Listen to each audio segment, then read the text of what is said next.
राम राम राम हरे हरे, हरे कृष्ण कृष्ण कृष्ण हरे हरे, हरे राम राम राम हरे हरे, हरे राम राम राम हरे हरे, हरे कृष्ण हरे राम राम हरे हरे, हरे कृष्ण हरे हरे, हरे राम राम हरे ഹരേ കൃഷ്ണ. ഹരേ കൃഷ്ണ. എല്ലാവർക്കും പ്രണാമം. ഹരേ കൃഷ്ണ. ഹരേ കൃഷ്ണ മാതാജി, പ്രണാമം എല്ലാവർക്കും.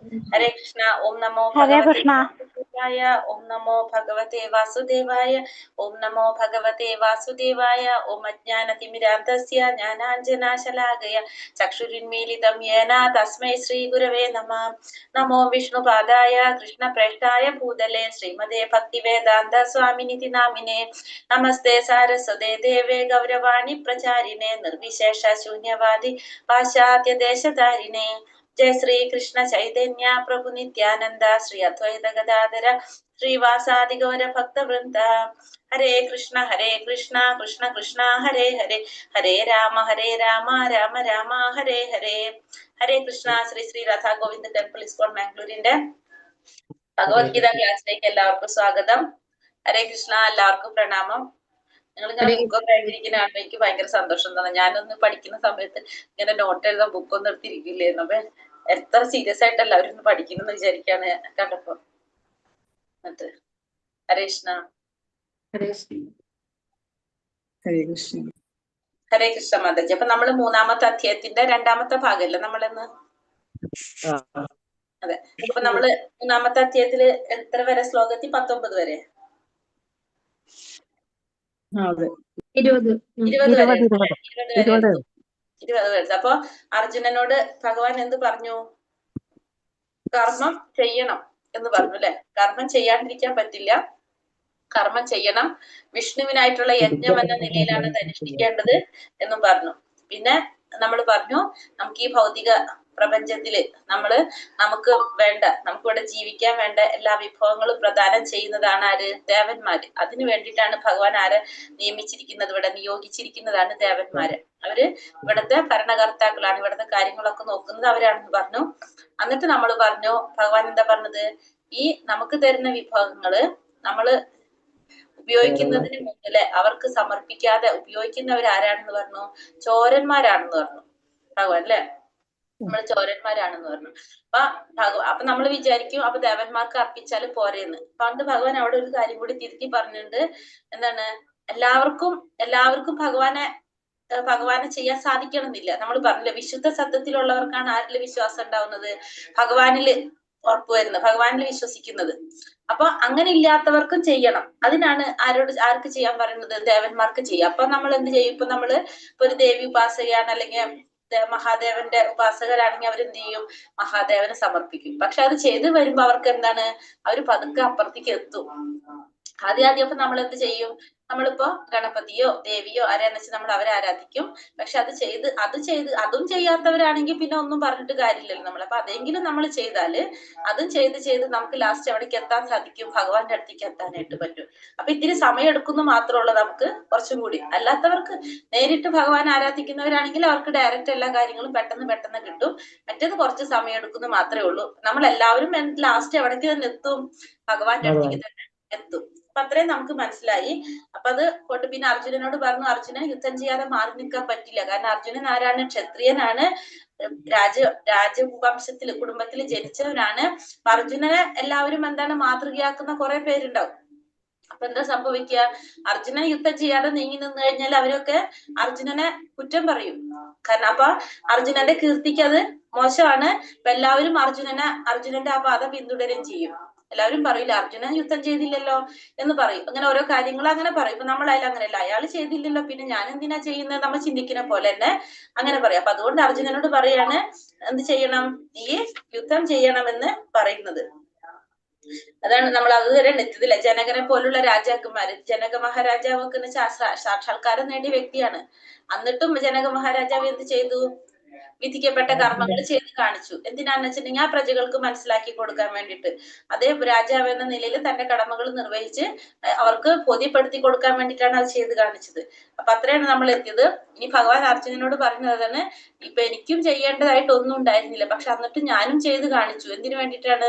ഇതേപോലെ തന്നെ എല്ലാവർക്കും മനസ്സിലാക്കി കൊടുക്കാൻ വേണ്ടിയിട്ടാണ് ചെയ്യുന്നത്. അപ്പൊ നമ്മൾ ഓരോരുത്തരും എന്ത് ചെയ്യണം? വിധിക്കപ്പെട്ട കർമ്മങ്ങൾ ചെയ്യണം എന്നാണ് ഭഗവാൻ ഇവിടെ പറഞ്ഞത്. അത് ആരായാലും അതിൽ നിന്ന് മോചനം നമുക്ക് ആർക്കും ഇല്ല എന്നാണ് ഇവിടെ പറയുന്നത്. അപ്പൊ ഇപ്പൊ ജനക മഹാരാജ 20ാമത്തെ ശ്ലോകം വരെ എത്തിയ നമ്മള് 21ാമത്തിൽ അപ്പൊ എന്താ പറയണത്? ഹരേ കൃഷ്ണ. ഓം നമോ ഭഗവതേ വാസുദേവായ. യത്യതാചരതി ശ്രേഷ്ഠ തത്തദേവേതരോ ജനഃ സായത് പ്രമാണം കുരുതേ ലോകസാധന വർത്തതേ. ഒരു ശ്രേഷ്ഠനായ വ്യക്തി എന്തു തന്നെ ചെയ്താലും സാധാരണ ജനങ്ങൾ അദ്ദേഹത്തെ അനുകരിക്കുന്നു. മാതൃകാപരങ്ങളായ പ്രവർത്തികളിൽ അദ്ദേഹം സ്വീകരിക്കുന്ന മാനദണ്ഡങ്ങളെ ലോകമൊട്ടാകെ ആദരിക്കുന്നു. അപ്പൊ ഒരു ശ്രേഷ്ഠനായിട്ടുള്ള വ്യക്തി എന്ത് തന്നെ ചെയ്താലും സാധാരണ ജനങ്ങൾ എന്ത് ചെയ്യും? അദ്ദേഹത്തെ അനുകരിക്കും. മാതൃകാപരങ്ങളായ പ്രവൃത്തികളില് അദ്ദേഹം സ്വീകരിക്കുന്ന മാനദണ്ഡം ലോകത്തെല്ലാവരും ആദരിക്കുകയും ചെയ്യും, ലോകമൊട്ടാകെ ആദരിക്കുകയും ചെയ്യും. അപ്പോ അർജുനനോട് പറയുന്നതാണ്, ഒരു ശ്രേഷ്ഠനായ വ്യക്തി ചെയ്യുന്നതെല്ലാം സാധാരണ ജനങ്ങൾ അനുകരിക്കും. അപ്പോ നമ്മൾ എന്ത് ചെയ്യണം?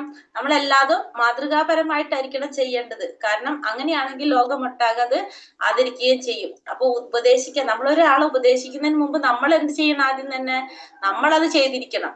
നമ്മളൊരാളെ ഉപദേശിക്കാൻ പോകുന്നതിന് മുന്നേ നമ്മൾ ആദ്യം അത് ചെയ്തിട്ട് വേണം നമ്മൾ മറ്റുള്ളവരെ ഉപദേശിക്കാൻ വേണ്ടിയിട്ട്. അപ്പൊ ചൈതന്യ മഹാപ്രഭു പറയുന്നത് അതാണ്, ഒരു ആചാര്യൻ, അങ്ങനെയുള്ള ഒരു ഉപദേഷ്ടാവിനെയാണ് ആചാര്യൻ എന്ന് പറയാ. ആചാര്യൻ എന്ന് പറഞ്ഞാല് ആചരിച്ച് കാണിക്കുന്നവനാണ് ആചാര്യൻ. എന്തൊരു കാര്യം ആചരിച്ച് കാണിക്കുന്നവനായിരിക്കണം ആര്? ആചാര്യൻ എന്ന് പറഞ്ഞാൽ, അല്ലെങ്കിൽ ഉത്തമ ഗുരു എന്ന് പറയുന്നത് ആദ്യം ആ ഗുരു ചെയ്ത് കാണിക്കണം. അപ്പോഴാണ് മറ്റുള്ളവർ ശിഷ്യന്മാർക്ക് എന്ത് ചെയ്യാൻ സാധിക്കുക? അത് ചെയ്യാനായിട്ട് സാധിക്കുന്നതും ആ ഗുരുവിന് അത് പറയാൻ സാധിക്കുന്നതും. ഇപ്പൊ നമ്മൾ രാവിലെ എഴുന്നേറ്റ് നാമം ജപിക്കണം, അതല്ലെങ്കിൽ നമ്മൾ രാവിലെ ഭാഗവതത്തിൽ പഠിക്കണം, അതല്ലെങ്കിൽ നമ്മൾ ഇങ്ങനെ ഓരോ കാര്യങ്ങൾ ചെയ്യണം എന്ന് ആദ്യം എന്ത് ചെയ്യണം? ഒരു ആചാര്യൻ അത് കാണിച്ചു കൊടുക്കണം, പറഞ്ഞു തരണം. ഇങ്ങനെ ചെയ്യണം എന്ന് പറയണം. നമ്മൾ ചെയ്യുന്ന പറയല്ല വേണ്ട, നമ്മൾ ആദ്യം ചെയ്ത് കാണിച്ചു കൊടുക്കുമ്പോൾ മറ്റുള്ളവരത് ചെയ്യാൻ നോക്കും. അപ്പൊ ഒരു ആചാര്യൻ എന്ന് പറഞ്ഞാൽ ആചരിച്ച് കാണിക്കുന്ന വ്യക്തിയാണ് ആചാര്യൻ എന്ന് പറയുന്നത്. അപ്പൊ നമ്മൾ എന്തൊരു കാര്യവും ഒരാളെ ഉപദേശിക്കുന്നതിന് മുന്നേ നമ്മൾ ആദ്യം ചെയ്തിട്ട് വേണം നമ്മൾ മറ്റുള്ളവരോട് ചെയ്യാനായിട്ട് പറയാൻ വേണ്ടിയിട്ട്. മഹാപ്രഭു പറയുന്നത് അങ്ങനെയാണ്. പിന്നെ ഭഗവാൻ എന്താ പറയുന്നത് ഇവിടെ അർജുനനോട്? നമേ പാർത്ഥാസ്തി കർത്തവ്യം ത്രിഷു ലോകേഷു കിഞ്ചന നാനാവാപ്തമവാപ്തവ്യം വർത്ത ഏവാച്ച കർമ്മണി. പാർത്ഥ, 3 ലോകങ്ങളിലും എനിക്ക് ചെയ്യേണ്ടതായിട്ട് ഒന്നുമില്ല, എനിക്കില്ലാത്തതായോ ആവശ്യമായതായോ യാതൊന്നുമില്ല, എങ്കിലും ഞാൻ വിധിക്കപ്പെട്ട കർമ്മം ചെയ്തുകൊണ്ടേയിരിക്കുന്നു. അപ്പൊ 3 ലോകങ്ങളിലും എനിക്ക് ചെയ്യേണ്ടതായിട്ടൊന്നുമില്ല, എനിക്കില്ലാത്തതായിട്ടോ എനിക്ക് ആവശ്യമായതായിട്ടോ യാതൊന്നുമില്ല, എങ്കിലും ഞാൻ എന്ത് ചെയ്യാണ്? വിധിക്കപ്പെട്ട കർമ്മം ചെയ്തുകൊണ്ടേയിരിക്കുന്നു. അപ്പൊ എന്നാലും ഞാൻ വിധിക്കപ്പെട്ട കർമ്മങ്ങൾ ചെയ്തുകൊണ്ടേയിരിക്കുകയാണ്. എനിക്ക് ചെയ്യേണ്ടതായിട്ടോ എനിക്കില്ലാത്തതായിട്ടോ ഒന്നുമില്ല. ഭഗവാനെ സംബന്ധിച്ച് ഭഗവാനാണ് ഈ പ്രപഞ്ചത്തിന്റെ നാഥനാണ് ഭഗവാൻ. ഈ പ്രപഞ്ചത്തിന്റെ സ്രഷ്ടാവ് ഭഗവാനാണ്. അപ്പൊ ഭഗവാന്റെ ഇതാണ് എല്ലാതും. പിന്നെ ഭഗവാന് പ്രത്യേകിച്ച് വേറെ ഒന്നും ഇല്ല ആവശ്യമുള്ളതായിട്ട്. അപ്പൊ എന്നിട്ടും ഭഗവാൻ എന്ത് ചെയ്യാണ്? വിധിക്കപ്പെട്ട കർമ്മം ചെയ്തുകൊണ്ടേയിരിക്കുകയാണ്. കാരണം ശാസ്ത്ര ഗ്രന്ഥങ്ങളെ ഭഗവാൻ പോലും എന്ത് ചെയ്യുന്നില്ല? ഭഗവാൻ ഒരു മനുഷ്യജന്മത്തിലാണ് ഇവിടെ വന്നിട്ടില്ല, ഒരു മനുഷ്യ രൂപത്തിലാണ് ഭഗവാൻ ഇവിടെ അവതരിച്ചിരിക്കുന്നത്.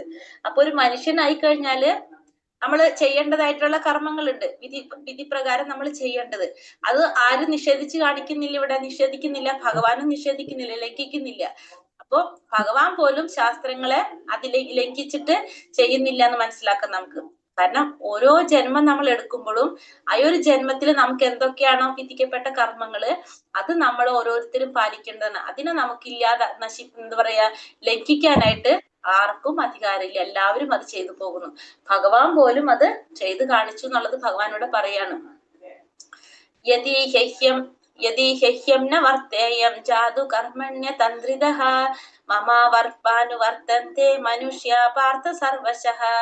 വിധിക്കപ്പെട്ട കർമ്മങ്ങൾ ഞാൻ ശ്രദ്ധയോടെ ചെയ്യാതിരുന്നുവെങ്കിലും അല്ലയോ പാർത്ഥ, ജനങ്ങൾ എന്റെ മാർഗം പിന്തുടരുമായിരുന്നു. ഇനി ഞാൻ വിധിക്കപ്പെട്ട കർമ്മങ്ങൾ ചെയ്തില്ലെങ്കിലോ അപ്പോഴും ജനങ്ങൾ എന്റെ മാർഗം പിന്തുടരും. അപ്പൊ കാരണം ഭഗവാൻ ആ ധർമ്മങ്ങൾ തെറ്റിച്ച് കാണിക്കാത്തത് കൊണ്ട് ഭഗവാനെ കുറിച്ച് നല്ല രീതിയിൽ പറയും. അല്ലെങ്കിലും എന്ത് ചെയ്യും, ജനങ്ങൾ പിന്തുടരും ഭഗവാനെ.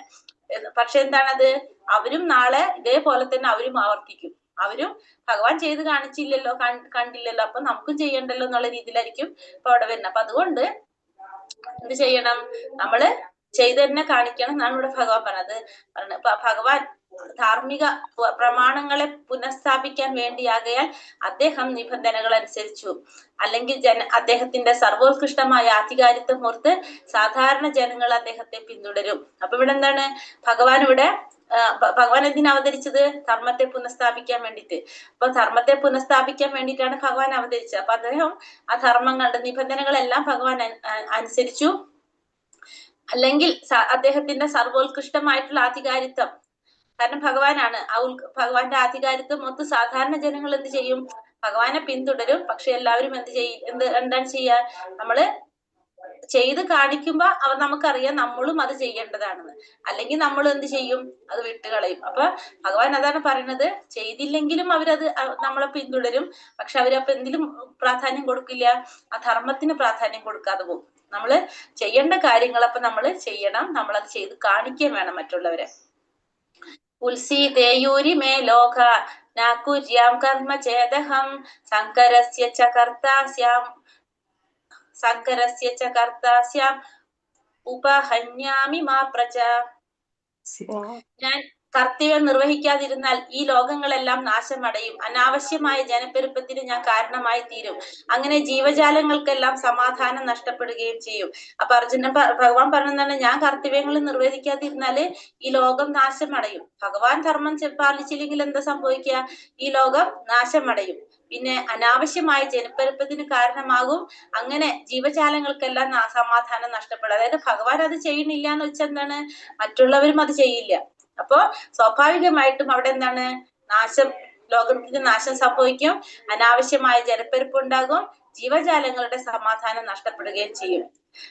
പക്ഷെ എന്ന് വെച്ചിട്ട് നമ്മൾ എന്ത് ചെയ്യാൻ പാടില്ല, ഭഗവാനെ അനുകരിക്കാനായിട്ട് നമ്മൾ ശ്രമിക്കരുത്. എപ്പോഴും ഭഗവാനെ എന്ത് ചെയ്യാനാണ് ശ്രമിക്കേണ്ടത്, ഭഗവാന്റെ നിർദ്ദേശങ്ങളെ അനുസരിക്കാനാണ് നമ്മൾ ശ്രദ്ധിക്കേണ്ടത്, അനുകരിക്കാനല്ല. ഇപ്പൊ ഭഗവാൻ ചെറിയ പ്രായത്തില് ഗോവർദ്ധന പർവ്വതം ഉയർത്തി, നമുക്ക് ചെയ്യാൻ പറ്റുമോ, നമ്മളത് ചെയ്യാൻ പോയി കഴിഞ്ഞാൽ ഒരു ചെറിയൊരു കല്ല് പോലും നമുക്ക് ചെറുവിരലും ഉയർത്താൻ നമുക്ക് പറ്റില്ല. പിന്നെ അതേപോലെ തന്നെ ഭഗവാൻ വെണ്ണ മോഷ്ടിച്ചു, ഗോപസ്ത്രീകളുമായിട്ട് ഭഗവാൻ ലീലകളാടി. ഇതൊക്കെ നമ്മൾ ചെയ്യാൻ പോയി കഴിഞ്ഞാലോ നമുക്ക് തല്ല് കിട്ടും, അല്ലെ? അപ്പൊ ഭഗവാൻ ചെയ്യുന്നത് അനുസരിച്ച് നമുക്ക് ചെയ്യാൻ സാധിക്കില്ല. അപ്പൊ ഭഗവാനെ നമ്മൾ ഒരിക്കലും അനുകരിക്കാൻ പാടില്ല. പക്ഷെ ഭഗവാന്റെ നിർദ്ദേശങ്ങൾ നമ്മൾ എന്ത് ചെയ്യണം, അനുസരിക്കണം. സക്ത കർമ്മണ്യ വിദ്വാംസോ യഥാ കുർവന്തി ഭാരത കുര്യാത് വിദ്വാംസതാ സക്ത ചികീർഷുർലോക സംഗ്രഹം. അറിവില്ലാത്തവർ ഫലകാംക്ഷ മൂലം കർത്തവ്യങ്ങൾ നിറവേറ്റുന്നത് പോലെ വിദ്വാൻമാർ ജനങ്ങളെ നല്ല വഴിക്ക് നയിക്കാൻ വേണ്ടി പ്രവർത്തിക്കണം. പക്ഷെ അവർ ഫലത്തിൽ ആസക്തരാവാൻ പാടില്ല. അറിവില്ലാത്തവർ എന്ത് ചെയ്യും, ഫലം ആഗ്രഹിച്ചുകൊണ്ട് അവരെന്ത് ചെയ്യും, കർത്തവ്യങ്ങൾ ചെയ്തുകൊണ്ടേയിരിക്കും. അറിവില്ലാത്തവര് ഫലം ആഗ്രഹിച്ചുകൊണ്ട് കർമ്മം ചെയ്തുകൊണ്ടേയിരിക്കും. അവര് ആ കർമ്മം ആത്മാർത്ഥമായിട്ട് ചെയ്യും. കാരണം എന്താണ്, അവരതിൽ ഫലം ആഗ്രഹിക്കുന്നുണ്ട്. അതേപോലെ ആത്മാർത്ഥതയോടെ ആര് പ്രവർത്തിക്കണം, വിദ്വാൻമാര് പ്രവർത്തിക്കണം. പക്ഷെ അവരെന്ത് ചെയ്യാൻ പാടില്ല, ഫലം ആഗ്രഹിക്കാൻ പാടില്ല. കാരണം അവർക്കറിയാം ഫലം ആഗ്രഹിക്കാൻ പാടില്ല എന്നുള്ളത്. അറിവില്ലാത്തവർക്ക് അത് അറിയാത്തത് കൊണ്ട് അവരെന്ത് ചെയ്യും, ഫലം ആഗ്രഹിച്ചുകൊണ്ട് കർമ്മം ചെയ്യും. അപ്പൊ മറ്റുള്ളവരെന്ത് ചെയ്യണം, അറിയുന്നത് ഫലം ആഗ്രഹിക്കാതെ ആത്മാർത്ഥതയോടെ നമ്മൾ പ്രവർത്തികൾ ചെയ്യണം. ഇതാണ് ആര് തമ്മിലുള്ള വ്യത്യാസം, കൃഷ്ണാവബോധത്തിലുള്ള വ്യക്തിയും ഇല്ലാത്ത വ്യക്തിയും തമ്മിലുള്ള വ്യത്യാസം. കൃഷ്ണാവബോധത്തിലുള്ള വ്യക്തി ചെയ്യുന്ന കർമ്മങ്ങളെല്ലാം ഭഗവാനെ സന്തോഷിപ്പിക്കാൻ വേണ്ടി, ഭഗവാന്റെ ഇന്ദ്രിയങ്ങളെ സന്തോഷിപ്പിക്കാൻ വേണ്ടി ചെയ്യുന്നതായിരിക്കും. ആ വ്യക്തിയുടെ കർമ്മവും ആഗ്രഹങ്ങളും എല്ലാം ആർക്ക് വേണ്ടിയിട്ടാണ്, ഭഗവാന് വേണ്ടിയിട്ടാണ്. കൃഷ്ണാവബോധത്തിൽ ഇല്ലാത്ത വ്യക്തി, ശാരീരിക ബോധത്തിലുള്ള വ്യക്തിയാണെങ്കിൽ ആ ചെയ്യുന്ന കർമ്മങ്ങളെല്ലാം തന്റെ ഇന്ദ്രിയ സംതൃപ്തിക്ക് വേണ്ടി, തനിക്ക് സ്വയം സന്തോഷം ഉണ്ടാവാൻ വേണ്ടി ചെയ്യുന്നതായിരിക്കും. ആ കർമ്മവും ആഗ്രഹങ്ങളും ആർക്ക് വേണ്ടി ചെയ്യുന്നത്, തന്റെ ഇന്ദ്രിയ സംതൃപ്തിക്ക് വേണ്ടി മാത്രമായിരിക്കും ആ വ്യക്തി പ്രവർത്തിക്കുന്നത്. ബുദ്ധിഭേദം ജനയേത ജ്ഞാനം കർമ്മസംഗിനാം ജോഷയേത് സർവകർമാണി വിദ്വാൻ യുക്ത സമാചരൻ. വിധിക്കപ്പെട്ട കർമ്മങ്ങളുടെ ഫലത്തിൽ ആസക്തി ആസക്തിയുള്ള അജ്ഞരായ ആളുകളെ വിദ്വാൻമാർ കർമ്മം ചെയ്യുന്നതിൽ നിന്നും വിലക്കരുത്. ഭക്തിഭാവനയോടെ കൃഷ്ണാവബോധത്തിന്റെ ക്രമേണയുള്ള പുരോഗമനത്തിന് വേണ്ടി പ്രവർത്തിക്കുവാൻ അവരെ പ്രേരിപ്പിക്കണം. അപ്പൊ വിധിക്കപ്പെട്ട കർമ്മങ്ങളുടെ ഫലത്തില് ആസക്തിയുള്ള അജ്ഞരായ ആളുകളെ വിദ്വാൻമാര് എന്ത് ചെയ്യാനായിട്ട് വിലക്കാൻ പാടില്ല? കർമ്മം ചെയ്യുന്നതിൽ വിലക്കാൻ പാടില്ല. അപ്പൊ അവരെ ഇപ്പൊ നമുക്കറിയാം, നമുക്ക് എന്തറിയാം, വിധിക്കപ്പെട്ട കർമ്മം നമ്മള് ആസക്തി ഇല്ലാതെ കർമ്മം ചെയ്യേണ്ടത് എങ്ങനെയാണ്? ഫലത്തിൽ ആസക്തി ഇല്ലാതാണ് ചെയ്യേണ്ടത്, നമുക്കറിയാം. പക്ഷെ അത് നമ്മൾ അറിയാം. അപ്പൊ അവര് വിദ്വാൻമാരാണ്. പക്ഷെ ഈ അറിവില്ലാത്തവരുണ്ടാവുമല്ലോ, അവര് കർമ്മം ചെയ്തു പോകും, ഫലത്തിൽ ആസക്തിയോടുകൂടിയായിരിക്കും കർമ്മം ചെയ്യുന്നത്. അങ്ങനെയുള്ളവരെ നമ്മൾ ഒരിക്കലും എന്ത് ചെയ്യാൻ പാടില്ല? വിലക്കാൻ പാടില്ല. അതിന്ന് കർമ്മം ഇങ്ങനെ എന്നല്ല കർമ്മം ചെയ്യേണ്ടെന്ന് പറഞ്ഞ് അവരെ നമ്മൾ വിലക്കാൻ പാടില്ല എന്ന് പറയുന്നത്. അപ്പൊ വിധിക്കപ്പെട്ട കർമ്മങ്ങളുടെ ഫലത്തിൽ ആസക്തിയുള്ള അജ്ഞരായ ആളുകള്, അജ്ഞരായത് കൊണ്ടാണല്ലോ അവർ ആസക്തിയോടുകൂടി കർമ്മം ചെയ്യുന്നത്, അവരെ ഒരിക്കലും നമ്മൾ കർമ്മം ചെയ്യുന്നത് വിലക്കരുത്. പക്ഷെ എന്താണ് സംഭവിക്കുന്നത്? അവരത് ചെയ്തു വരുമ്പോ ഭക്തിഭാവനയോടെ കൃഷ്ണാവബോധത്തിന്റെ ക്രമേണയുള്ള പുരോഗമനത്തിന് വേണ്ടി പ്രവർത്തിക്കുവാൻ അവരെ പ്രേരിപ്പിക്കണം. നമുക്ക് അവരെ പതുക്കെ പതുക്കെ എന്തിലേക്ക് കൊണ്ടുവരാൻ സാധിക്കും? ഭക്തിഭാവത്തിലേക്ക് കൊണ്ടുവരാനായിട്ട് സാധിക്കും. പക്ഷെ അതിന് അവരെ വിലക്കി കഴിഞ്ഞാലോ അവരൊന്നും ചെയ്യാതിരിക്കുക ചെയ്യുന്നത്. പക്ഷെ അവരത് ചെയ്ത് വരുമ്പോ പതുക്കെ പതുക്കെ അവരെന്തിലേക്ക് കൊണ്ടുവരാൻ പറ്റും? ഭക്തിയിലേക്ക്, കൃഷ്ണാവബോധത്തിലേക്ക് കൊണ്ടുവരാനായിട്ട് സാധിക്കും. മൂഢന്റെ പ്രവൃത്തിയെ തടയേണ്ടതില്ല. കുറച്ചെങ്കിലും കൃഷ്ണാവബോധം ഉള്ള ഒരാൾക്ക് മറ്റു വൈദിക നിബന്ധനകളെ കാത്തിരിക്കാതെ നേരിട്ട് ഭഗവത് സേവനത്തിൽ ഏർപ്പെടാം. കൃഷ്ണാവബോധം സ്വീകരിക്കുന്നത് മൂലം വിധിക്കപ്പെട്ട കർമ്മങ്ങൾ ചെയ്യുന്നത് കൊണ്ട് കിട്ടാവുന്ന ഫലങ്ങളെല്ലാം നേരിട്ട് സിദ്ധിക്കുന്നതാണ്. അപ്പൊ നമ്മൾ ഒരിക്കലും മൂഢന്മാരുടെ പ്രവർത്തികളെ തടയേണ്ടതില്ല. അപ്പൊ അവര് ചെയ്ത് വരുമ്പോ അവർക്ക് എന്ത് പറ്റും? പതുക്കെ കൃഷ്ണാവബോധത്തിലേക്ക് കടക്കാൻ പറ്റും. കുറച്ചെങ്കിലും കൃഷ്ണാവബോധത്തിൽ വന്നു കഴിഞ്ഞാലോ നമുക്ക് പിന്നെ ഒരു നിബന്ധന നമുക്ക് നോക്കണ്ട, നേരെ നമുക്ക് എന്തിലേക്ക് കടക്കാം? ഭക്തിയുടെ സേവനത്തിലെ ഭക്തിയോഗത്തിലൂടെ ഭഗവാനിലേക്ക് കടക്കാനായിട്ട് സാധിക്കും. അപ്പൊ നമ്മൾ വിധിക്കപ്പെട്ട കർമ്മങ്ങള് ചെയ്യുന്നത് കൊണ്ട് കിട്ടുന്ന എല്ലാ ഫലവും നമുക്ക് എവിടെ കിട്ടും? കൃഷ്ണാവബോധത്തിൽ പ്രവർത്തിക്കുന്നതിലൂടെ കിട്ടും. അപ്പൊ നമുക്ക് ഓരോന്നോരോന്ന് പ്രത്യേകം ചെയ്യാതെ കൃഷ്ണാവബോധത്തിൽ പ്രവർത്തിച്ചു കഴിഞ്ഞാൽ വിധിക്കപ്പെട്ട കർമ്മം ചെയ്യുന്നതിന്റെ ഫലം നമുക്ക് നേരിട്ട് കിട്ടും. പ്രകൃതേ ക്രിയമാണാനി ഗുണൈ കർമാണി സർവശഃ അഹങ്കാര വിമൂഢാത്മാ കർത്താഹാമിതി മന്യതേ. മിഥ്യാഹങ്കാരത്തിന്റെ പ്രഭാവത്തിൽ മോഹിതനായ ജീവാത്മാവ് താനാണ് കർമ്മങ്ങൾ ചെയ്യുന്നതെന്ന് ചിന്തിക്കുന്നു. വാസ്തവത്തിൽ പ്രകൃതിയുടെ 3 ഗുണങ്ങളാണ് അത് നിർവഹിക്കുന്നത്. അപ്പൊ മിഥ്യാഹംഭാവം കൊണ്ട് ജീവാത്മാവ് വിചാരിക്കുന്ന എന്താണ്? ഈ കർമ്മങ്ങളെല്ലാം ചെയ്യുന്നത് ഞാനാണെന്നാണ്. പക്ഷെ ശരിക്കും ആരാണത്? പ്രകൃതിയുടെ 3 ഗുണങ്ങളാണ് ഇതെല്ലാം ചെയ്യുന്നത്. ഏറെ കാലമായി ഇന്ദ്രിയങ്ങളെ സുഖഭോഗങ്ങൾക്കായി ദുരുപയോഗപ്പെടുത്തി പോന്നതിനാൽ മനുഷ്യൻ അഹങ്കാരത്താൽ വ്യാമോഹിതനായി കൃഷ്ണനും താനുമായുള്ള ശാശ്വത ബന്ധം മറന്നുപോയിരിക്കുന്നു. ഋഷികേശൻ അഥവാ ഇന്ദ്രിയങ്ങൾക്ക് അധിപതിയാണ് ഭഗവാൻ എന്നും അവൻ ഓർക്കുന്നില്ല. അപ്പൊ നമ്മള് ഈ ഭൗതിക പ്രപഞ്ചത്തിലേക്ക് വരുമ്പോ പ്രകൃതിയുടെ ത്രിഗുണങ്ങളിലെ ഏതെങ്കിലും നമ്മളെ സ്വാധീനിക്കുന്നത് കൊണ്ട് നമ്മൾ എന്ത് മറന്നു പോകുന്നു? സോറി, കുറച്ച് കേട്ടില്ലായിരുന്നു. ഇപ്പം നെറ്റ്വർക്കിന്റെ പ്രോബ്ലം വന്നിട്ടുണ്ടായിരുന്നു. എല്ലാവർക്കും ഉണ്ടോന്ന് അറിയില്ല, അതോ ഇനി എന്റെ ആണോ? എല്ലാവർക്കും പ്രോബ്ലം ഉണ്ടായിരുന്നു കേട്ടോ?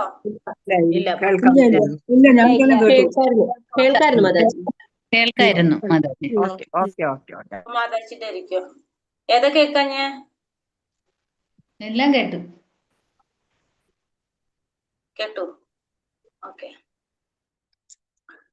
അപ്പൊ ഇവിടെ എന്താ പറഞ്ഞത്? മിഥ്യാഹംഭാവം കൊണ്ട്. അപ്പൊ നമ്മള് ഭഗവാനും നമ്മളും തമ്മിലുള്ള ബന്ധം നമ്മൾ മറന്നുപോയി. നമ്മൾ ഈ ഭൗതിക പ്രകൃതിയിലേക്ക് വന്നപ്പോ ഈ പ്രകൃതിയുടെ ത്രിഗുണങ്ങളുടെ സ്വാധീനം കൊണ്ട് നമ്മൾ എന്തു മറന്നുപോയി? ഭഗവാനും തമ്മിലുള്ള ആ ശാശ്വത ബന്ധം നമ്മൾ മറന്നുപോയി. അപ്പൊ അതുകൊണ്ടാണ് നമുക്ക് എന്ത് മനസ്സിലാകാത്തത്? നമ്മൾ ഭഗവാന്റെ ദാസനാണെന്നുള്ളത് നമ്മൾ മറന്നുപോയത് കൊണ്ട് നമ്മൾ ആസ്വദിക്കാനായിട്ട് നമ്മൾ ശ്രമിച്ചുകൊണ്ടിരിക്കുന്നത്. ഭഗവാൻ ഋഷികേശനാണ്, നമ്മുടെ ഇന്ദ്രിയങ്ങളുടെ നാഥനാണ് എന്നുള്ളത് നമുക്ക് ഓർമ്മയേ ഇല്ല. നമ്മളൊക്കെ മറന്നു. ഭഗവാനെ നമ്മൾ അറിയേ ഇല്ല. നമ്മളും ഭഗവാനും ഒരു സ്ഥലത്തുണ്ടായിരുന്നവരാണ്. പക്ഷെ നമ്മൾ ഇവിടെ വന്നപ്പോ അതൊക്കെ നമ്മൾ മറന്നുപോയി. തത്വവിത്തു മഹാബാഹോ ഗുണകർമാ വിഭാഗയോ ഗുണാഗുണേഷു വർത്തന്ത ഇതി മത്വാന സജ്ജതേ. പരമസത്യം ഗ്രഹിച്ച ഒരാൾ ഭക്തിഭരിതമായ പ്രവൃത്തിയും ഫലകാംക്ഷയോടെ ചെയ്യുന്ന കർമ്മവും തമ്മിലുള്ള വ്യത്യാസം നന്നായി അറിയുന്നു. അതുകൊണ്ട് അയാളുടെ മനസ്സ് ഇന്ദ്രിയങ്ങളിലോ അവയ്ക്ക് വേണ്ടുന്ന ഭോഗങ്ങളിലോ വ്യാപിക്കുന്നില്ല. അപ്പൊ ആ പരമസത്യത്തെ ഗ്രഹിച്ചൊരു വ്യക്തി, ആ പരമസത്യത്തെ നമുക്കറിയാലോ 3 ഭാവത്തിൽ ഗ്രഹിക്കാൻ സാധിക്കും: ബ്രഹ്മമായിട്ടും പരമാത്മാവായിട്ടും ഭഗവാനായിട്ടും. അങ്ങനെ ഗ്രഹിച്ച വ്യക്തിക്ക് ശരിയായ രീതിയിൽ ഭഗവാനെ മനസ്സിലാക്കിയ വ്യക്തിയാണ്. അപ്പൊ അങ്ങനെയുള്ള വ്യക്തിക്ക് എന്തറിയാൻ സാധിക്കും? എന്തില് ഫലകാംക്ഷയോടെ ചെയ്യുന്ന കർമ്മവും ഭക്തിഭരിതമായ കർമ്മവും തമ്മിലുള്ള വ്യത്യാസം എന്താണെന്ന് മനസ്സിലാക്കാനായിട്ട് സാധിക്കും. അങ്ങനെയുള്ള വ്യക്തികൾക്ക് പിന്നെന്തുണ്ടാവില്ല, ഇന്ദ്രിയ വിഷയങ്ങളിൽ ആസക്തി ഉണ്ടാകുന്നില്ല. പരമസത്യത്തെ ബ്രഹ്മം, പരമാത്മ, ഭഗവാൻ എങ്ങനെ 3 ഭാവങ്ങളിൽ അറിയുന്നതിന് ശ്രീമദ് ഭാഗവതം തത്വവിത്ത് എന്ന് വിളിക്കുന്നു. അപ്പൊ ബ്രഹ്മേതി, പരമാത്മേതി, ഭഗവാനീതി, ശക്തിത എന്ന് പറയാം. അപ്പൊ ഈ 3 പരമസത്യത്തിന്റെ ഈ 3 ഭാവത്തെ 3 ഭാവങ്ങളിൽ മനസ്സിലാക്കുന്നവനെ നമുക്ക് ഭാഗവതം എന്താ പറയുന്നത്? തത്വവിത്ത് എന്നാണ് അവരെ വിളിക്കുന്നത്. അപ്പൊ അവർക്ക് എന്തറിയാം? ഭഗവാനുമായിട്ടുള്ള ശരിയായ ബന്ധത്തെ കുറിച്ച് അറിഞ്ഞിട്ടുള്ളവരായിരിക്കും ആര്? ഈ തത്വവിത്തുകൾ. പ്രകൃതിർഗുണ സമ്മൂഢ സജ്ജത്തെ ഗുണകർമ്മസു താന കൃഷ്ണവിദോ മന്താൻ കൃഷ്ണ ഭിന്ന വിചാലയത്. പ്രകൃതിയുടെ ഗുണങ്ങളാൽ മോഹിതരായി അജ്ഞാനികൾ ഭൗതിക കർമ്മങ്ങളിൽ വ്യാപൃതരാകുന്നു.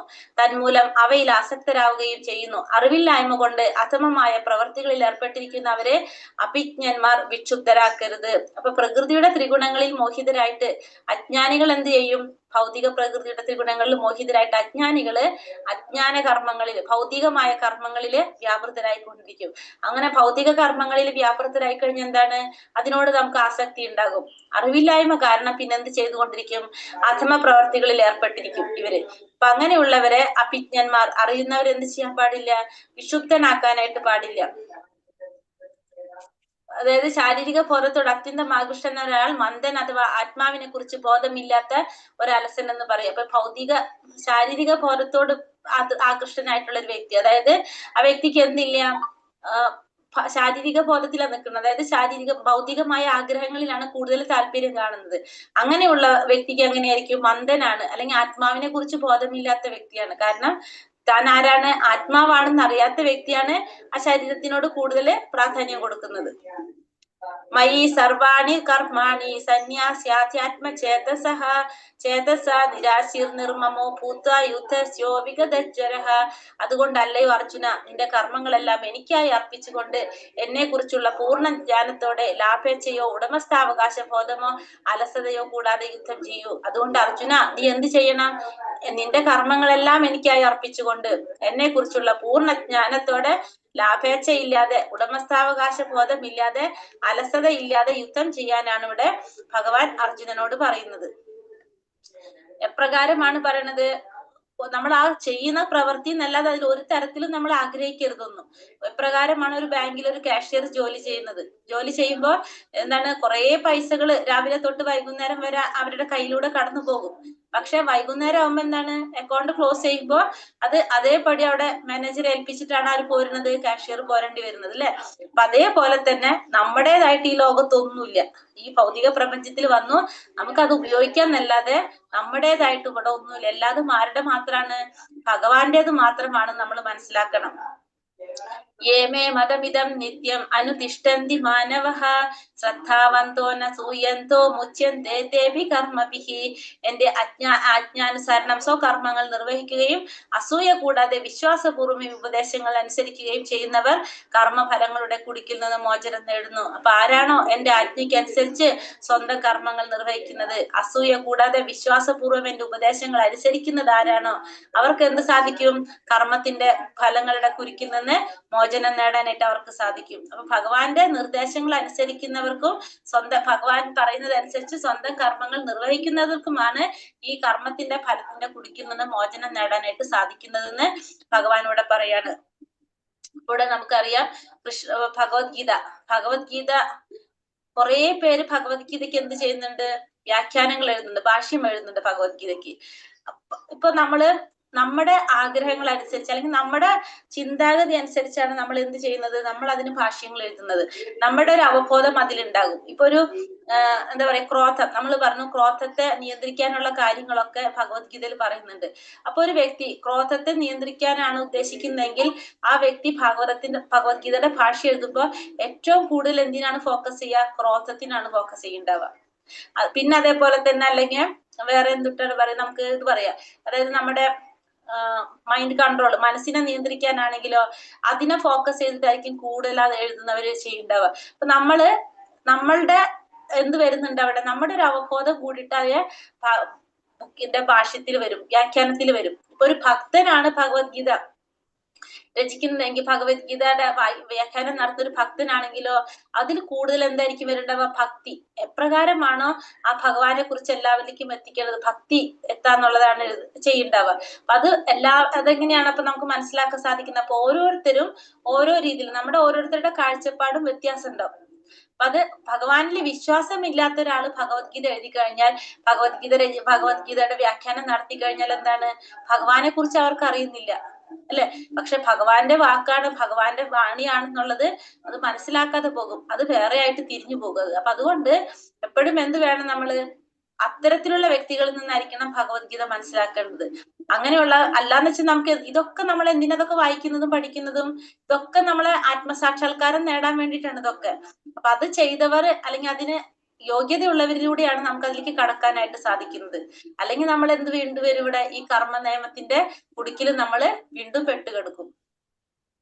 ഏതദഭ്യസൂയന്തോ ജ്ഞാനുതിഷ്ഠന്തി മേമഥം സർവജ്ഞാന വിമൂഢാംസാം വിദ്ധി നഷ്ടാന ചേതസഃ.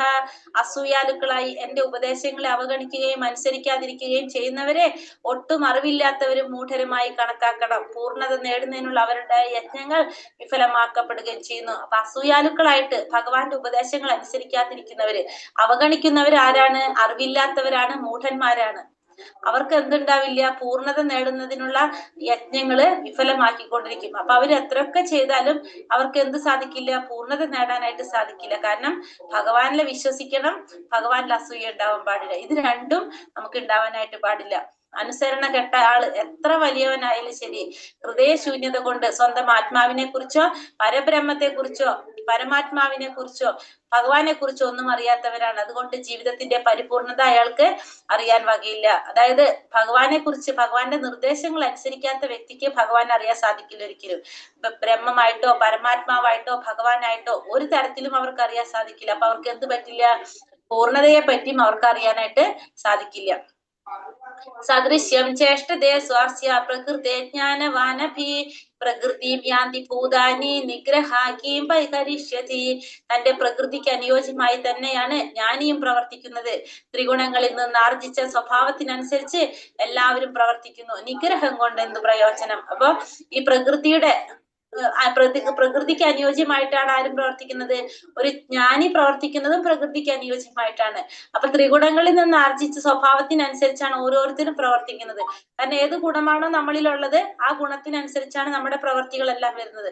അപ്പൊ അവിടെ നിഗ്രഹം കൊണ്ട് എന്തെങ്കിലും പ്രയോജനം ഉണ്ടോ എന്നാണ് ഇവിടെ ചോദിക്കുന്നത്. പൂർണ്ണമായിട്ടും കൃഷ്ണാവബോധവാനാകാതെ ആരും എന്ത് ചെയ്യാൻ പാടില്ല? ഒരിക്കലും തനിക്ക് വിധിക്കപ്പെട്ട കർമ്മങ്ങൾ ഉപേക്ഷിക്കാൻ പാടില്ല.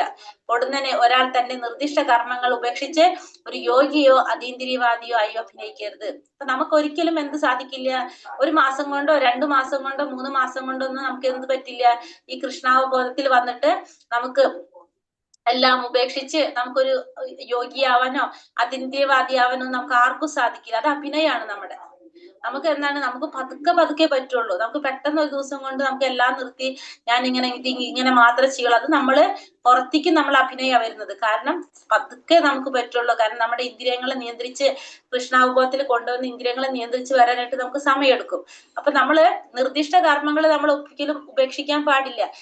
ഭഗവാൻ 18-ാം അധ്യായത്തിൽ 66-ാമത്തെ ശ്ലോകത്തിൽ വന്നിട്ടാ പറയുന്നത് സർവധർമാൻ പരിത്യജ എന്ന് പറയുന്നത്, അല്ലെ? എല്ലാ ധർമ്മങ്ങളും പരിത്യജിക്കാൻ പറയുന്നത് ആരെടുത്താണ് പറയുന്നത്?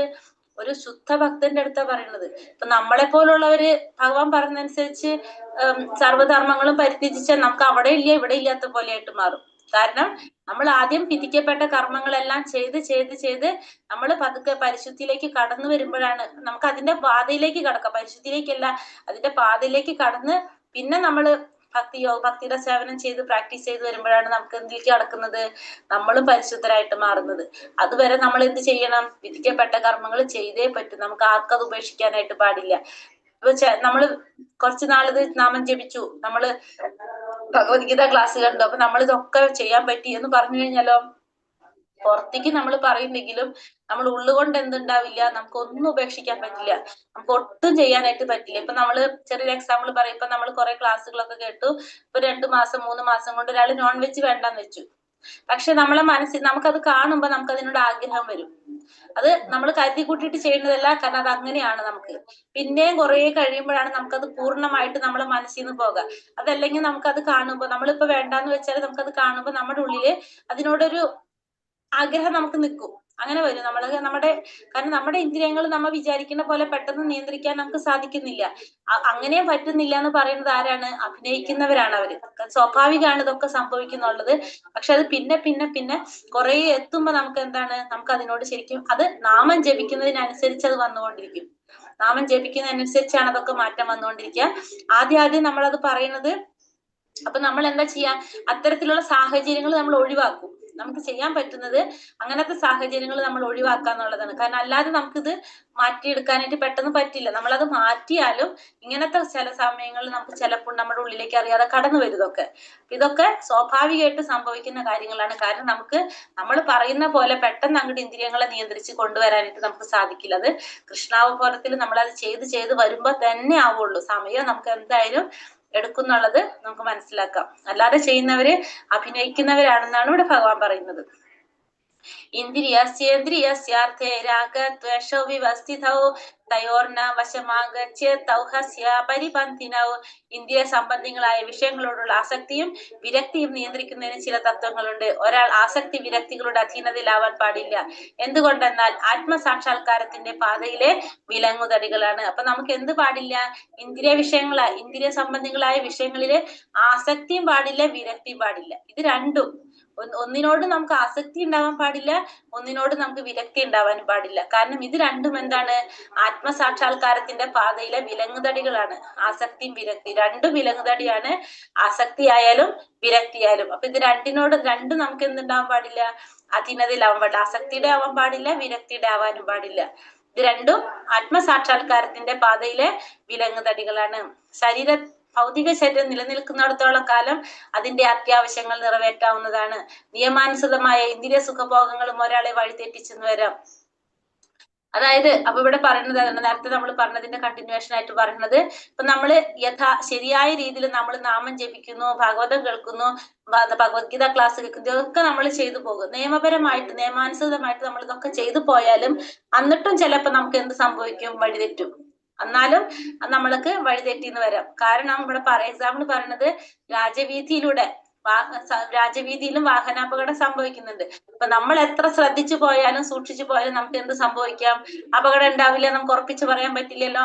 അതേപോലെ തന്നെ ഇപ്പൊ നിയമാനുസൃതമായിട്ട് നമ്മൾ ശരിയായ രീതിയിൽ നമ്മൾ ഇത് ചെയ്തു വന്നാലും ചിലപ്പോ നമുക്ക് എന്ത് സംഭവിക്കാം? വഴിതെറ്റാം. പക്ഷെ അങ്ങനെ വഴിതെറ്റിക്കഴിഞ്ഞാൽ അവിടെ ആരുണ്ട്? ഭഗവാൻ നമ്മളെ കൂടെ ഉള്ളത് കൊണ്ട് നമ്മളെ പതുക്കെ വഴി മാറ്റി ശരിയായ വഴിയിലേക്ക് ആക്കി വിടാൻ ആരുടെ സഹായം ഉണ്ടാവും? നമുക്ക് ഭഗവാന്റെ സഹായം ഉണ്ടാവും. പക്ഷെ അവിടെയും വഴി തെറ്റില്ല നമുക്ക് ഉറപ്പില്ല. അവിടെയും നമുക്ക് വഴി തെറ്റാം. പക്ഷെ അവിടെ നമുക്ക് ഭഗവാന്റെ കാരുണ്യം നമുക്ക് കിട്ടും.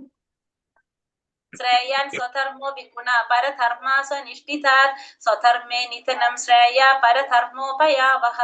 തെറ്റോട് കൂടിയാണെങ്കിൽ പോലും തനിക്ക് വിധിക്കപ്പെട്ട ചുമതലകൾ നിറവേറ്റുകയാണ് അന്യരുടെ കർത്തവ്യങ്ങൾ ഭംഗിയായി നിർവഹിക്കുന്നതിനേക്കാൾ നല്ലത്.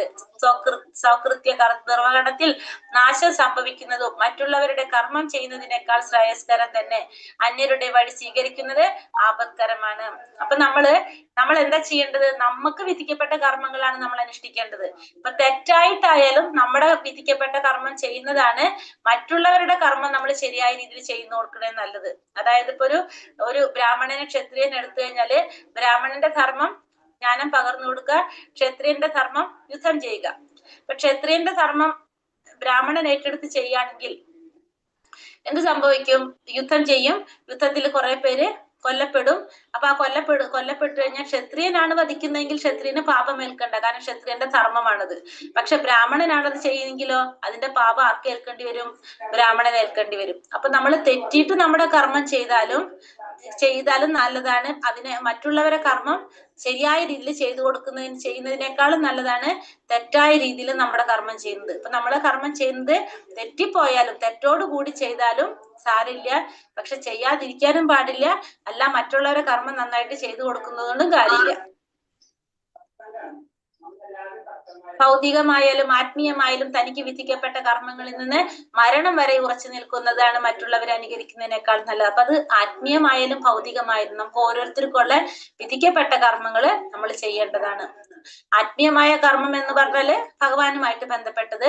ഭൗതികമായ കർമ്മം എന്ന് പറഞ്ഞാൽ ഏതാ വരുന്നത്? നമ്മൾ ഗൃഹസ്ഥരാണ്. ആ ഗൃഹസ്ഥന ചെയ്യേണ്ട കുറെ കടമകൾ ഉണ്ടല്ലോ, അതാണ് പറയുന്നത്. അഥ കേന പ്രയുക്തോയം പാപം ചരതി പുരുഷഃ അനിച്ഛന്നപി വാർഷ്ണേയ ബലാദിവാ നിയോജിത. അർജുനൻ എന്താ ചോദിക്കുന്നതൊക്കെ കേട്ടപ്പോ, വാർഷ്ണേയ ഏതിനാലാണ് ഒരാൾ തനിക്ക് ഇഷ്ടമില്ലെങ്കിൽ പോലും ബലാത്കാരണ എന്ന പോലെ പാപം ചെയ്യാൻ പ്രേരിതനാകുന്നത്? അപ്പൊ എന്തുകൊണ്ടാണ് ഒരാൾക്ക് ഇഷ്ടമില്ലെങ്കിൽ പോലും ബലാത്കാരണ പാപം ചെയ്യാൻ പ്രേരിതനാകുന്നത്? എന്തുകൊണ്ടാണ് എന്നാണ് ഇവിടെ അർജുനൻ ചോദിക്കുന്നത്. അന്തര്യാമിയായ പരമാത്മാവിനാൽ പ്രചോദിതങ്ങളല്ല ദുഷ്കർമ്മങ്ങൾ മറ്റൊരു കാരണമാണ് അതിന് കാരണം. അപ്പൊ നമ്മൾ പറയില്ലേ, നമ്മളെ ഉള്ളിലിരിക്കുന്ന ഭഗവാനാണെങ്കിൽ ആ ഭഗവാൻ തന്നെയല്ലേ നമ്മളെ കൊണ്ട് എല്ലാ കാര്യങ്ങളും ചെയ്യിക്കുന്നത്. നല്ല പ്രവൃത്തി ചെയ്യിക്കുന്നതും ദുഷ്ടപ്രവൃത്തി ചെയ്യിക്കുന്നതും ഒക്കെ ഭഗവാൻ തന്നെയല്ലെന്ന്. ഇവിടെ ഭഗവാൻ എന്താ പറഞ്ഞിരുന്നത്? അത് ഞാനല്ല എന്ന് ഭഗവാൻ പറയാ. നമ്മളെ കൊണ്ട് ചെയ്യിക്കുന്ന ആ ദുഷ്ടപ്രവർത്തികൾ അല്ലെങ്കിൽ നമ്മൾ ചെയ്യുന്ന പ്രവർത്തികൾക്ക് ആരല്ല കാരണം? ഭഗവാനല്ല എന്ന് ഭഗവാൻ ഇവിടെ എടുത്ത് പറയണം. അപ്പൊ അതിനാരാണ് കാരണം? ശ്രീ ഭഗവാനുവാച ഏഷ കാമ ഏഷാ ക്രോധ ഏഷാ രജോ ഗുണാ സമുദ്ഭവഃ മഹാശനോ മഹാപാപ്മാ വിദ്യേനാമിഹ വൈരിണം. ഭഗവാൻ പറഞ്ഞു, അല്ലയോ അർജുന, രജോ ഗുണമായുള്ള സമ്പർക്കത്തിൽ നിന്നുണ്ടാകുന്നതും പിന്നീട് ക്രോധമായി തീരുന്നതുമായ കാമമാണ് ഇങ്ങനെ പ്രേരിപ്പിക്കുന്നത്. എല്ലാം നശിപ്പിക്കുന്ന ഈ മഹാപാപമാണ് ഇഹലോകത്തിലെ ശത്രു. അപ്പൊ ഇത് ആരാണ് ചെയ്യുന്നത്? കാമം, നമ്മുടെ ആഗ്രഹങ്ങളാണ് നമ്മളെ കൊണ്ട് അത് ചെയ്യിക്കുന്നത്. അപ്പൊ രജോ ഗുണത്തിന്റെ സമ്പർക്കത്തിൽ നിന്നുണ്ടാകുന്നതും പിന്നീട് ക്രോധമായിട്ട് തീരുന്നതും. അപ്പൊ രജോ ഗുണമാണ് നമ്മുടെ ആഗ്രഹങ്ങൾ ഉണ്ടാക്കുന്നത്. അപ്പൊ ഈ രജോ ഗുണത്തിലുള്ള ആഗ്രഹങ്ങളാണ് എന്ത് ചെയ്യുന്നത്? നമ്മളെ കൊണ്ട് ഇതൊക്കെ ചെയ്യിക്കുന്നതെന്ന് ഭഗവാനോട് പറഞ്ഞു. ഭഗവാൻ യാതൊരു പങ്കുമില്ല. ഇതൊക്കെ ആരാണ്? കാമം, ആഗ്രഹങ്ങളാണത് ചെയ്യുന്നത്. ഒരു ജീവാത്മാവ് ഭൗതിക പ്രപഞ്ചവുമായിട്ട് ബന്ധപ്പെടുമ്പോൾ രജോ ഗുണത്തിന്റെ സമ്പർക്കത്തിന്റെ ഫലമായിട്ട് എന്തായിട്ട് മാറും? ഈ കൃഷ്ണപ്രേമം കാമമായിട്ട് മാറും. അപ്പൊ പാല് പുളിരസത്തിൽ തൈരായിട്ട് മാറുന്നത് പോലെ ഈ കൃഷ്ണനോടുള്ള പ്രേമം നമ്മുടെ എന്തായിട്ട് മാറും? കാമമായിട്ട് മാറും. അപ്പൊ ഏത് വിധേനയിലും നമ്മൾ എന്ത് ചെയ്യും? നമ്മുടെ ആഗ്രഹം നടത്താനായിട്ട് നോക്കും. അതാണ് അവിടെ സംഭവിക്കുന്നത് എന്ന് ഭഗവാൻ പറയാണ് ഇവിടെ. ആ കാമം എങ്ങനെയാണ് ആവരണം ചെയ്തിരിക്കുന്നത് ഓരോരുത്തരെയും? ധൂമേന മ്രിയതേ വന്യർ യഥാ ദർശോ മലേന ച യഥോൽബേനാവൃതോ ഗർഭസ്തഥാ തേനേദമാവൃതം. പുകതീന എന്ന പോലെയും പൊടി കണ്ണാടി എന്ന പോലെയും ഗർഭാശയം ഭ്രൂണത്തെ എന്ന പോലെയും ജീവാത്മാവിനെ വ്യത്യസ്ത അളവുകളിൽ കാമം ആവരണം ചെയ്തിരിക്കുന്നു. പൊടി കണ്ണാടി എന്ന പോലെ ഗർഭാശയം ഭ്രൂണത്തെ എന്ന പോലെ ജീവാത്മാവിനെ വ്യത്യസ്തമായിട്ടുള്ള അളവുകളില് കാമം ആവരണം ചെയ്തിരിക്കുക. അപ്പോ കാമം എല്ലാവരെയും ആവരണം ചെയ്യും. എങ്ങനെയാണ്? പല പല അളവുകളിലാണ് കാമം ആവരണം ചെയ്തിരിക്കുന്നത്. ഗർഭാശയത്തിൽ ആവൃതമായിരിക്കുന്ന ഭ്രൂണം നിസ്സഹായ അവസ്ഥയെ കാട്ടുന്നു. ഇത്തരം ജീവിതം വൃക്ഷങ്ങളുടേതിന് സമമാണ്. പൊടിമൂടിയ കണ്ണാടി പക്ഷിമൃഗാദികളെയും പുകയ്ക്കുള്ളിലെ തീ മനുഷ്യരോടും ഉപയോഗിച്ചിരിക്കുന്നു. അപ്പൊ നമുക്കറിയാം, മനുഷ്യരുള്ളിലുള്ള കാമം വളരെ പെട്ടെന്ന് അത് അജ്ഞാനത്തെ ആവരണം ചെയ്തിരിക്കുന്നത് വളരെ കുറവാണ്. അത് പെട്ടെന്ന് തന്നെ ഒരു കാറ്റ് കിട്ടിക്കഴിഞ്ഞാൽ അത് മാറി നമുക്ക് എന്തെങ്കിലും ജ്ഞാനം നേടാനായിട്ട് സാധിക്കും. അത്രയുള്ള അവിടെ കാമത്തിന്റെ ഒരു മൂടൽ എന്ന് പറഞ്ഞാല്. പൊടി മൂടിയ കണ്ണാടി ആണെങ്കിലോ കുറച്ചും കൂടി കൂടുതലുണ്ട് അവിടെ. നമുക്കൊരു പരിശ്രമം അവിടെ ആവശ്യമാണ്. പക്ഷെ ഗർഭാശയത്തില് ഭ്രൂണാണെങ്കിലോ അവിടെ വളരെയധികം കാമം ആവരണം ചെയ്തിരിക്കുന്നതാണ്. അപ്പൊ അതിന് നമുക്കൊന്നും ചെയ്യാൻ സാധിക്കില്ല. അത് എത്ര സമയമാണ് അതുവരെ നമ്മൾ കാത്തിരിക്കേണ്ടതായിട്ട് വരും. അനങ്ങാൻ പോലും നമുക്ക് അവിടെ പറ്റില്ല. ആവൃതം ജ്ഞാനമേതേന ജ്ഞാനിനോ നിത്യവൈരിണ കാമരൂപേണ കൗന്ദേയ ദുഷ്പുരേണേന ലേനച്ച. ഒരിക്കലും തൃപ്തിപ്പെടാനാവാത്തതും തീ പോലെ ആളിക്കത്തുന്നതും തന്റെ നിത്യശത്രുവുമായ കാമത്താൽ വിവേകശാലികളായ ജീവാത്മാക്കളുടെ വിശുദ്ധമായ അവബോധം ആവരണം ചെയ്യപ്പെട്ടിരിക്കുന്നു. ഒരിക്കലും തൃപ്തിപ്പെടുത്താനാവാത്തതും തീ പോലെ ആളിക്കത്തുന്നതുമായ നിത്യശത്രുവായിട്ടുള്ള കാമം നമ്മുടെ നിത്യശത്രുവാണ്. വിവേകികളായവരുടെ അവബോധം, ശരിയായിട്ടുള്ള അവബോധത്തിനാണ് എന്ത് ആവരണം ചെയ്യുന്നത്? ഈ കാമം ആവരണം ചെയ്യുന്നത്. നമ്മുടെ ശുദ്ധമായിട്ടുള്ള അവബോധത്തെയാണ് ഈ കാമം ആവരണം ചെയ്യുന്നത്. എപ്രകാരമാണ് പറഞ്ഞത്? എരിയുന്ന തീയിൽ എണ്ണ ഒഴിച്ചു കൊടുക്കുന്ന പോലെ. അങ്ങനെ ഇന്ദ്രിയ ഭോഗങ്ങൾ വർദ്ധിപ്പിച്ചുകൊണ്ട് നമുക്ക് എന്ത് സാധിക്കില്ല? ഈ കാമത്തെ നശിപ്പിക്കാനായിട്ട് നമുക്ക് സാധിക്കില്ല. ഹരേ കൃഷ്ണ. അപ്പൊ കാമമാണ് നമ്മുടെ ശത്രു എന്നുള്ളത് നമുക്കിവിടെ മനസ്സിലാക്കി തരാണ്. ഹരേ കൃഷ്ണ കൃഷ്ണ കൃഷ്ണ ഹരേ ഹരേ, ഹരേ രാമ രാമ രാമ ഹരേ ഹരേ. വഞ്ചകൽപതരൂപേശ്ച കൃപാ സിന്ധോഭ്യവച പതിതാനാം പാവനേഭ്യോ വൈഷ്ണവേഭ്യോ നമോ നമഃ. അനന്ത കോടി വൈഷ്ണവവൃന്ദ കി ജയ്. ശ്രീല പ്രഭുപാദ കി ജയ്. ഗുരുദേവ് കി ജയ്. നിത്തായ ഗൗരപ്രമാനന്ദേ ഹരി ഹരി ബോൽ. ഹരേ കൃഷ്ണ. ക്വസ്റ്റ്യൻ ആൻസർ ഇല്ലേ നമ്മളെ? ഉം.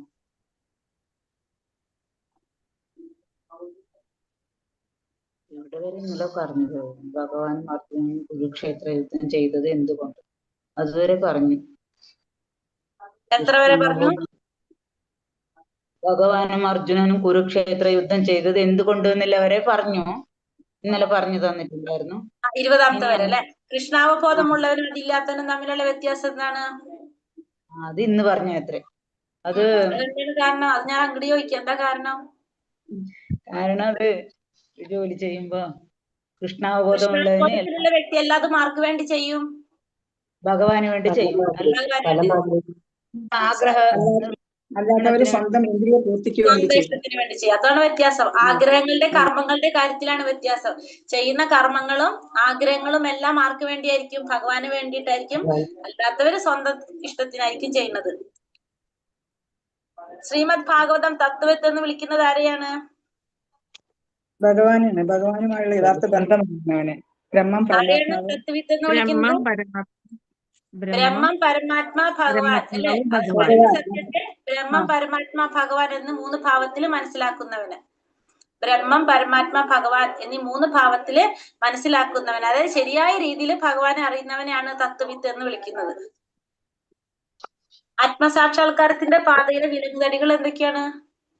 ആസക്തിയും വിരക്തിയും. ആസക്തിയും വിരക്തി.